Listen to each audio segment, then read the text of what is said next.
I'm Robert Cozy. I'm the publisher of Canadian Contractor, and we are here again at the ITW warehouse where they have a test facility. And we're going to show you some of the tests that they conduct on their fasteners. I'm here with Andrea Galindo. And I'm here with Andrea Galindo, and she is the technical specialist that will help show us exactly how these tests are conducted. Andrea, what are we looking at here? What is this machine? All right, so this is a United Speedy Tester machine, and we use this machine for testing the tensile strength of materials. The tensile strength, and what does tensile strength mean? So it's the maximum strength the metal in this case can hold in terms of pounds of force. Okay, so that means you're pulling it, you're basically pulling it apart this way. Exactly. Like I can imagine there must be an awful lot of tensile strength in here. What are we expecting the screw to hold up? So it varies. It depends on the size and on the length of the screw itself. For this case, we'll be testing a 3/8 by 4-inch length RSS GRK screw, which you have in your hand. Yep. And so the ultimate tensile strength for that screw will be approximately 5,900 pounds. Okay, now that is, I think you were telling me earlier, that's the average number that you should expect for across a number of tests. Is that correct? Exactly. Okay, so some might be a little lower, some might be a bit higher. Right. Now, my understanding is that there's a test strength. What did you call it, an ultimate strength? The ultimate strength is when the tensile will break. When it breaks, but Yeah. then there's a usable or Allowable tensile. Okay, and the allowable level of strength in a screw is what gets published, and what the contractor would need to know when he's using this particular screw. Exactly. So the published allowable steel strength is 1,914 pounds. 1,900, so around 2,000 pounds. So we've Yeah.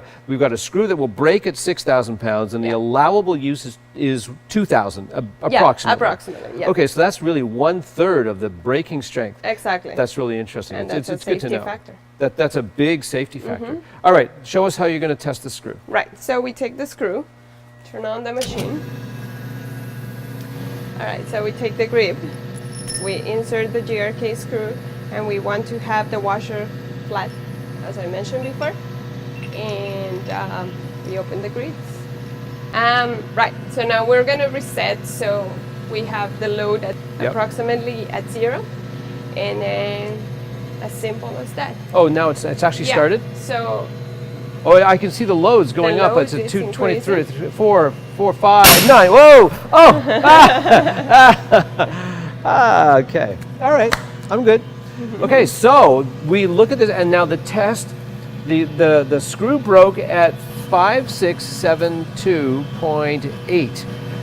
And the approximate number we're looking for is around 5.9. Right. Okay. 5.824. 5.824. Okay. Yeah. So now that's a little lower than what the expectation is, but you would do 5 screws. Like, tell me a little bit about an actual test. Right.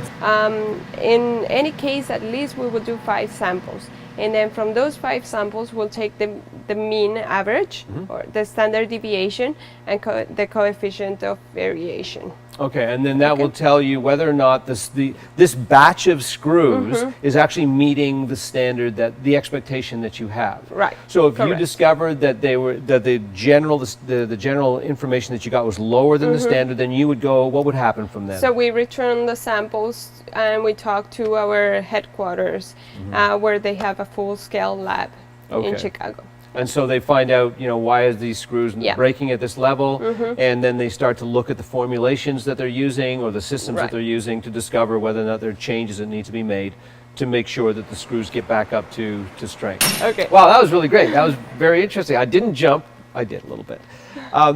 Next time we're going to do a pull-through test. I understand. Right. And I want to talk a bit more about the mechanics of the construction of the screw, because it's really interesting to find how exactly you make sure that you get the kinds of tensile strength and other strengths that you need.